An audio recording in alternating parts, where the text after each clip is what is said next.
আমরা যখন বল করি তখন বল করার সাথে বোলাররা ব্যাটসম্যানকে রেসপন্স করে যে are you ready, then batsman response the yes, then আমরা ডেলিভারি করার সময় প্লে বলে বলটা ডেলিভারি করি। দৃষ্টি প্রতিবন্ধীদের নিয়ে শুরু হতে যাচ্ছে Asia cup cricket. Asia cup cricket for the blind 2026, যেখানে অংশগ্রহণ করবে বাংলাদেশের দৃষ্টি প্রতিবন্ধীরা। এখন আপনাদের মধ্যে প্রশ্ন হতে পারে কিভাবে তারা ক্রিকেট খেলেন, সেই বিষয়টি আজকে আমরা জানবো। আমাদের সঙ্গে রয়েছেন তেমনই একজন ক্রিকেটার যিনি চোখে দেখতে পান না কিংবা দৃষ্টি প্রতিবন্ধী। কেমন আছেন ভাই আপনি? আলহামদুলিল্লাহ, ভালো আছি, আপনাদেরকে ধন্যবাদ। আছি আলহামদুলিল্লাহ। আমি আপনাকে আজকে আমাদের সঙ্গে যুক্ত করেছি বেশ কিছু বিষয় জানার জন্য। তার মধ্যে প্রথম বিষয়টা একটু জানতে চাই, মেইন স্ট্রিম এবং আপনাদের মধ্যে ক্রিকেট খেলায় পার্থক্যগুলো কী কী? ধন্যবাদ আপনাকে। মেইন স্ট্রিম ক্রিকেটটা হচ্ছে যারা সুস্থ মানুষ, যাদের দৃষ্টিশক্তি সম্পন্ন মানুষ, তারাই মেইন স্ট্রিম ক্রিকেটটা খেলেন। আর ব্লাইন্ড ক্রিকেটটা হচ্ছে বাংলাদেশের যে সকল মানুষ দৃষ্টিগত সমস্যা কিংবা দৃষ্টিহীনতা বা দৃষ্টি প্রতিবন্ধিতার শিকার, তাদের এন্টারটেইন করার জন্য বাংলাদেশে ব্লাইন্ড ক্রিকেটটা ইন্ট্রোডিউস হয়েছে।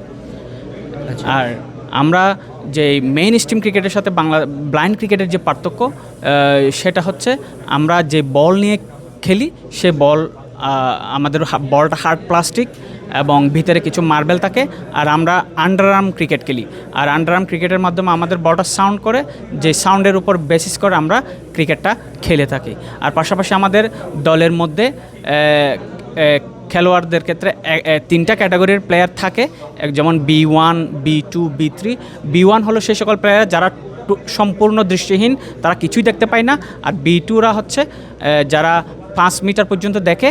আর B3রা হচ্ছে কি যারা 15 মিটার পর্যন্ত দেখে। এই ক্ষেত্রে আপনার ওয়ান আইড কিংবা নাইট ব্লাইন্ড এই ধরনের প্লেয়াররা বিলং করে। আমাদের B1-এ 4 জন, B2-তে 3 জন এবং B3-তে 4 জন, মোট 11 জনের আমাদের বেস্ট 11 হয়ে থাকে। আর পাশাপাশি সাবস্টিটিউট প্লেয়াররা প্রতিটা ক্যাটাগরি ওয়াইজ হয়ে থাকে। আপনাদের ব্যাটটা কি সেই মেইন স্ট্রিমের মতো? আমাদের ব্যাটটা মেইন স্ট্রিমিং ব্যাট। আমাদের তেমন মেজর কোনো ডিফারেন্স নাই। আমাদের এই যে আমরা যখন বল করি তখন বল করার সাথে বোলাররা ব্যাটসম্যানকে রেসপন্স করে যে are you ready, then batsman response the yes, then আমরা ডেলিভারি করার সময় প্লে বলে বলটা ডেলিভারি করি। আর আমাদের যে 22 গজের পিচটা রয়েছে তার মধ্যে 11 গজের মাঝখানে একটা মার্ক করা দাগ থাকে, সেখানে আমরা বলটা ড্রপ করতে হয়। হ্যাঁ, এটা হচ্ছে আমাদের মূল পার্থক্য। আর B1 ব্যাটার হলে তার রানগুলো ডাবল কাউন্ট হয়। যেমন B1 যদি 1 রান নেয়, তারপরে সেটা 2 রান, 3 রান নিলে 6 রান, আর 4 রান নিলে 8 রান, 6 রান নিলে 12 রান হিসাব করা হয়। আর B1 ব্যাটারের জন্য একজন B2, B3 ক্যাটাগরি প্লেয়ার থেকে রানার নেওয়া হয়। এই হচ্ছে আমাদের মূল পার্থক্যটা। আর বলতে গেলে 80% আমাদের মেইন স্ট্রিম ক্রিকেটের মতোই, জাস্ট প্লেয়ার এবং বলটা একটু ডিফারেন্স। একটু জানতে চাইবো যে B1, B2, B3-র মধ্যে পার্থক্য কী? B1 যারা টোটালি ব্লাইন্ড, এবং এটা নিশ্চিত করার জন্য খেলার মাঠে B1-দেরকে একটা কালো চশমা পরিয়ে দেওয়া হয়, যেই চশমাটা সম্পূর্ণ দৃষ্টি প্রতিবন্ধী বা একদম সম্পূর্ণ কিছুই দেখা যায় না যেই চশমাটা পরলে। আর B2 যারা 5 মিটার পর্যন্ত দেখতে পায়, আর B3 যারা 15 মিটার পর্যন্ত দেখতে পায়। এর মধ্যে যারা আংশিক দৃষ্টি প্রতিবন্ধী, আই মিন ওয়ান আইড কিংবা নাইট ব্লাইন্ড কিংবা যারা চশমা পরে পাওয়ারি গ্লাস ইউজ করে, এই ধরনের খেলোয়াড়রা অন্তর্ভুক্ত থাকে। একটু ফিল্ডিংয়ের ক্ষেত্রে কী ধরনের পরিবর্তন বা কোনো ডিফারেন্স আছে কিনা? ফিল্ডিংয়ের ক্ষেত্রে কোনো ধরনের পরিবর্তন নেই। ICCর যে রুলস রেগুলেশন আছে সেগুলোকে ফলো করা হয়। তবে আমরা যারা B1 ফিল্ডাররা থাকি তারা 30 গজ বৃত্তের মধ্যেই ফিল্ডিং করে থাকে। এছাড়া আর কোনো ধরনের ডিফারেন্স নেই, সম্পূর্ণ ICC রুলস অনুসারে হয়। ওকে, আমরা জানি যে মেইন স্ট্রিমে 3টা ফরম্যাটে ক্রিকেট হয়। একটা হচ্ছে T20, ওয়ানডে, আরেকটা হচ্ছে টেস্ট। আপনাদের কী কী ফরম্যাটে খেলা হচ্ছে এবং কীভাবে? 1998 সাল থেকে আমাদের ওয়ানডে ওয়ার্ল্ড কাপটা শুরু হয়। দেন 2012 সালে T20 ওয়ার্ল্ড কাপ শুরু হয়। স্টিল আমরা ওয়ানডে আর T20-তে আছি। টেস্ট এখনও আমাদের ইনোভেট করা হয় নাই। ওয়ানডে এবং T20-তে আমরা তো জানি যে কিছু খেলার মধ্যে বিষয় থাকে, যেটা হচ্ছে বোলিং এবং ব্যাটিংয়ের ক্ষেত্রে কত ওভার পর্যন্ত একজনের হাইয়েস্ট করতে পারবে কিনা, এই ধরনের বিষয়গুলো থাকে। আপনাদের মধ্যে এই ধরনের কোনো বিষয় আছে কিনা? রাইট, আমাদের ওয়ান ডে ফরম্যাটটা হয় 40 ওভার্স, যেটা মেন স্ট্রিমে হয় 50 ওভার্স, আর টি-20তে 20 ওভার্সই হয়। আর আমরা যখন 40 ওভার্সে অথবা 20 ওভার্সে বল করি, তখন আমরা B1 যারা আছে টিমে তাদেরকে অবশ্যই 40% ওভার বল করতে হয়।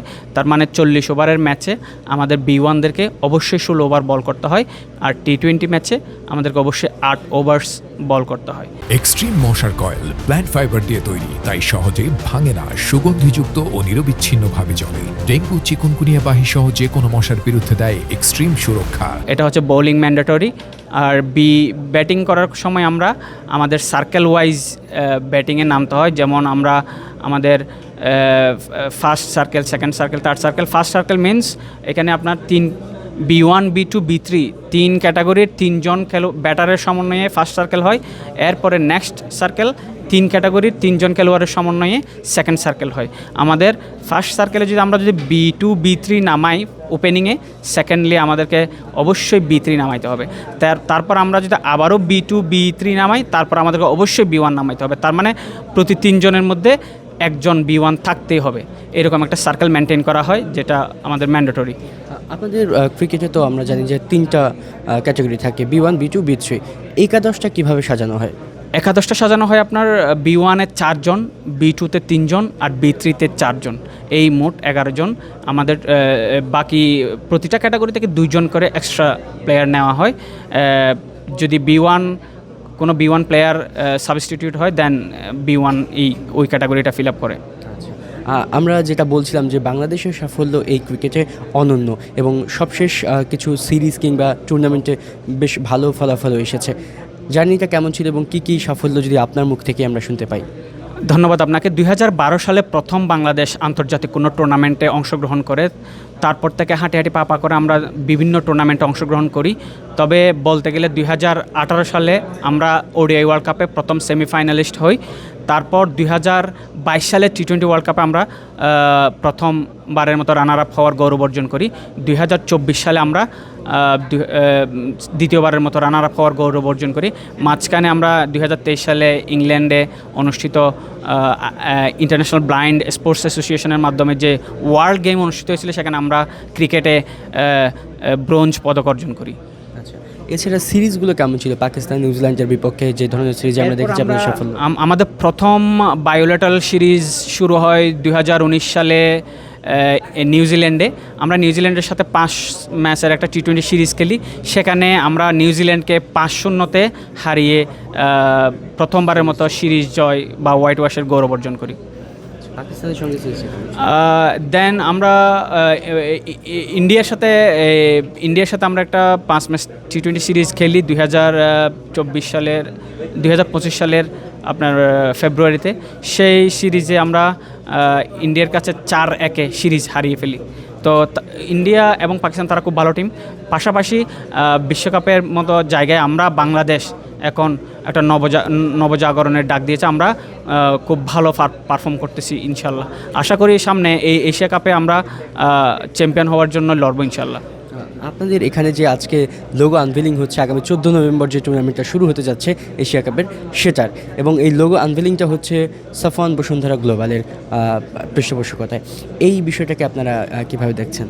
ধন্যবাদ আপনাকে। একটা গুরুত্বপূর্ণ বিষয়, বাংলাদেশের ব্লাইন্ড ক্রিকেটের ইতিহাসে এই এশিয়া কাপটা অনন্য একটা মাইল ফলক। সাফওয়ান বসুন্ধরা গ্লোবাল এর কথা যদি বলতে যাই, 2018 সালে আমাদের যে ওডিআই ওয়ার্ল্ড কাপ অনুষ্ঠিত হয়েছিল পাকিস্তান এবং আরব আমিরাতে, সেখান থেকেই সাফওয়ান বসুন্ধরা গ্লোবাল আমাদের সাথে সংযুক্ত হয়। তারা পূর্ণাঙ্গ পৃষ্ঠপোষকতা দিয়ে আসতেছে। এইবার যেই এশিয়া কাপ অনুষ্ঠিত হতে যাচ্ছে, সেখানে Safwan Bashundhara global title sponsor হিসেবে কাজ করবে। আর আজকের এই যে লোগো উন্মোচন হতে যাচ্ছে, এটা বাংলাদেশের ব্লাইন্ড ক্রিকেট তথা বাংলাদেশের যে দৃষ্টি প্রতিবন্ধী মানুষ রয়েছে তাদের জন্য একটা অনন্য ঘটনা, কারণ এর মাধ্যমেই আজকের এই অনুষ্ঠানের মাধ্যমে বাংলাদেশে ব্লাইন্ড ক্রিকেটের যাত্রা আরও সুদৃঢ় হবে এবং অদূর ভবিষ্যতে বাংলাদেশের যে সকল ব্লাইন্ড ক্রিকেটাররা আছে তাদের জীবন মান উন্নত হবে বলে আমি বিশ্বাস করি। সাফওয়ান বসুন্ধরা গ্লোবালকে অসংখ্য ধন্যবাদ ও কৃতজ্ঞতা জানাচ্ছি। আগামী দিন যেন ওনারা আমাদেরকে আরও বেশি পৃষ্ঠপোষকতা দিয়ে খেলোয়াড়দের জীবন মান উন্নয়নে গুরুত্বপূর্ণ প্রভাবক হিসেবে কাজ করে। একদম শেষ প্রশ্ন এবং খুব সংক্ষেপে জানতে চাই, এবারে এশিয়া কাপে কী ধরনের প্রত্যাশা রয়েছে আপনাদের? অ্যাকচুয়ালি আমরা ইন্ডিয়া এবং পাকিস্তানের কাছাকাছি একটা দল।